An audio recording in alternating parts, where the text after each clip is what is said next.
తెలుగునాట వర్షాధారంగా మెట్ట ప్రాంతాల్లో సాగవుతున్న ప్రధాన వాణిజ్య పంట ప్రత్తి.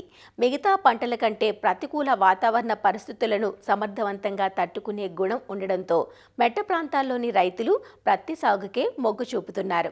అయితే ఈ సంవత్సరం మే మాసంలోనే రుతుపవనాలు వచ్చినా తరువాత వెనుకబడ్డాయి. దీంతో చాలా వరకు ప్రాంతాల్లో ప్రత్తిని విత్తింది లేదు. కానీ గత వారం రోజుల నుంచి పుంజుకున్న వర్షాలతో ప్రత్తిని విత్తేందుకు సన్నద్ధమవుతున్నారు రైతులు. అయితే ఈ సమయంలో ప్రత్తి విత్తుకునే రైతులు ఎలాంటి జాగ్రత్తలు తీసుకోవాలో సూచనలు అందిస్తున్నారు ప్రొఫెసర్ జయశంకర్, తెలంగాణ రాష్ట్ర వ్యవసాయ విశ్వవిద్యాలయం వరంగల్ ప్రాంతీయ వ్యవసాయ పరిశోధనా స్థానం శాస్త్రవేత్త డాక్టర్ జె వీరన్న. తెలుగు రాష్ట్రాలలో పత్తి పంటను సుమారుగా 70% వరకు వర్షాధారంగానే సాగు చేయడం జరుగుతుంది. ఈ సంవత్సరం చూసినట్లయితే సీజన్ అనేది మొదలైంది. అక్కడక్కడ వర్షాలు కురుస్తున్నాయి. రైతులు పత్తి గింజలను విత్తుతున్నారు. ఇప్పటికీ 30 నుంచి 35% వరకు పత్తి గింజలు విత్తడం జరుగుతుంది. ఈ వర్షాధారంగా పత్తిని విత్తుకునేటప్పుడు ఈ పత్తి గింజల ఎంపిక అనేది చాలా ముఖ్యమైనది. ఈ వర్షాధారంగా పత్తిని విత్తేటప్పుడు తక్కువ ఎత్తులో పెరిగే పత్తి హైబ్రిడ్లను ఎంపిక చేసుకోవాలి. అదేవిధంగా మధ్యస్థ సైజులో కాయ ఉండేటట్టుగా హైబ్రిడ్లను ఎంపిక చేసుకోవాలి. త్వరగా ఈ గూడు పూత రావడము అంటే పత్తి ఎత్తిన దగ్గర నుంచి 45 నుంచి 50 రోజుల్లో గూడు పూత అనేది రావాలి. త్వరగా పూతకు వచ్చినట్లయితే ఫస్ట్ కాప్ అనేది త్వరగా రావడానికి అవకాశం ఉంది. గింజను ఎత్తుకునే దూరం అనేది ఎక్కువగా అది వర్షాధారంగా ఎత్తుకుంటున్నామా లేదా నీటి వసతి ఉన్న చోట ఎత్తుకుంటున్నామా, నెల స్వభావాన్ని బట్టి. నెల స్వభావం అంటే తేలికపాటి నేలలు ఉన్నాయి, మధ్యస్థ భూములు ఉన్నాయి, అదేవిధంగా నల్లరేగడి భూములు ఉన్నాయి. నల్లరేగడి భూములైనా మధ్యస్థ భూములైనా లేదా ఎర్రచెక్క భూములు అయినా కానీ 2 సార్ల మధ్యలో దూరం అనేది 3 ఫీట్ల దూరంతోనే విత్తుకోవాలి. 2 గింజల మధ్యలో దూరం అనేది నెల స్వభావాన్ని మాత్రమే మారుతుంది. నల్లరేగడి భూముల్లో అయితే 2 గింజల మధ్యల దూరము 2 ఫీట్ల దూరంలో ఎత్తుకోవాలి, అది కూడా నీటి వసతి కింద. అదే నల్లరేగడి భూమి అయి ఉండి వర్షాధారంగా ఎత్తుకున్నట్లయితే 2 వరుసల మధ్యలో 3 ఫీట్లే ఉంచి 2 గింజల మధ్యలో ఫీటు నుంచి ఫీటున్నర దూరంలో విత్తుకోవాలి.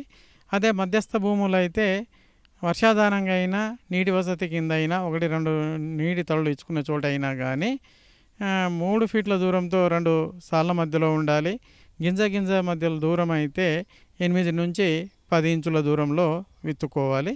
అదే గర్భ నేలలు అయితే 2 సార్ల మధ్యలో 3 ఫీట్లు, అదేవిధంగా గింజ మధ్యలో దూరం అయితే 6 నుంచి 8 ఇంచులు అంటే 15 సెంటీమీటర్ల నుంచి 20 సెంటీమీటర్ల దూరంలో గింజ మధ్యలో దూరము ఉండేటట్టుగా చూసుకోవాలి. ఎండు దుక్కుల్లో గింజలు అసలు విత్తకూడదు.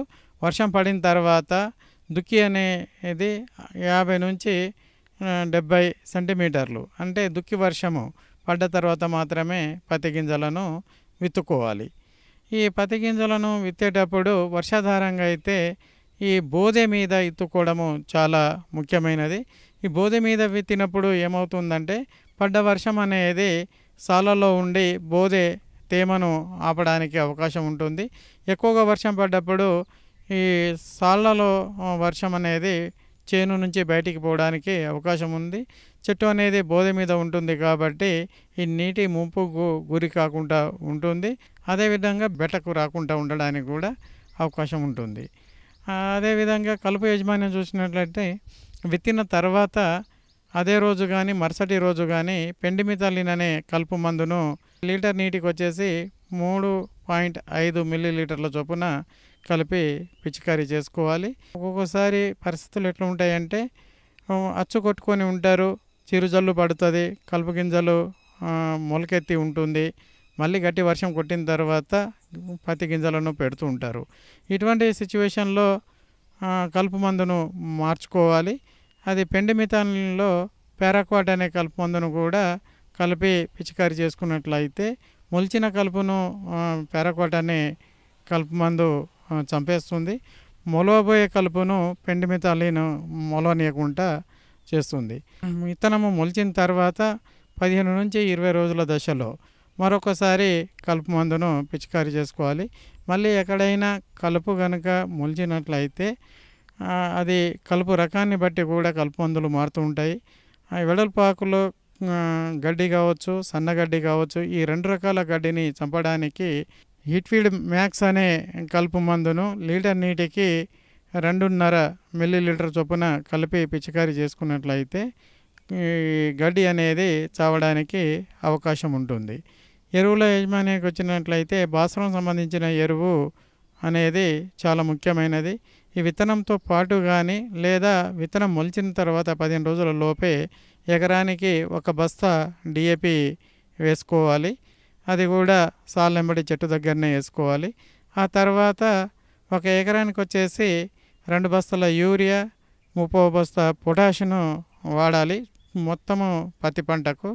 ఈ 2 బస్తాల యూరియాను, 30 బస్తా పొటాషియం 20 రోజుల దశలో ఒకసారి, 40 రోజుల దశలో ఒకసారి, అదేవిధంగా 60 రోజుల దశలో ఒకసారి 3 దఫాలుగా వేసినప్పుడల్లా వర్షాధారంగా అయితే 35 కిలోల యూరియా, 15 కిలోల పొటాషియం కలిపి వేసుకోవాలి.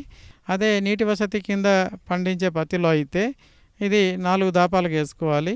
20 రోజులకు ఒకసారి, 40 రోజులకు, 60 రోజులకు, 90 రోజులకు 25 కిలోల యూరియాను, 10 కిలోల పొటాష్ కలిపి 4 సార్లు వేసుకోవాలి. మొక్క అనేది అతిగా పెరగకుండా చూసుకోవాలి. ముందు వేసిన పంటను కూడా దృష్టిలో పెట్టుకొని ఈ ఎరువులను వేసుకోవాలి. అదేవిధంగా వేపుగా మొక్క పెరుగుతూ ఉంటే ఈ యూరియా మోతాదును, అదేవిధంగా పొటాషియం కూడా సిఫార్సు చేసిన దాంట్లో 1 పావుల వంతు తగ్గించుకోవాలి. ఇంకా తర్వాత 90 రోజుల తర్వాత కానీ ఫెర్టిలైజర్ వేసినట్లయితే మనకు మొక్కకు అంత ఉపయోగం లేదు. అదేవిధంగా ఈ రసం పీల్చే పురుగులు గింజ పెట్టిన 15 నుంచి 20 రోజుల తర్వాత వచ్చే అవకాశం ఉంది. కాబట్టి మొదటి దశగా వేప నూనెను పిచికారీ చేసుకోవాలి.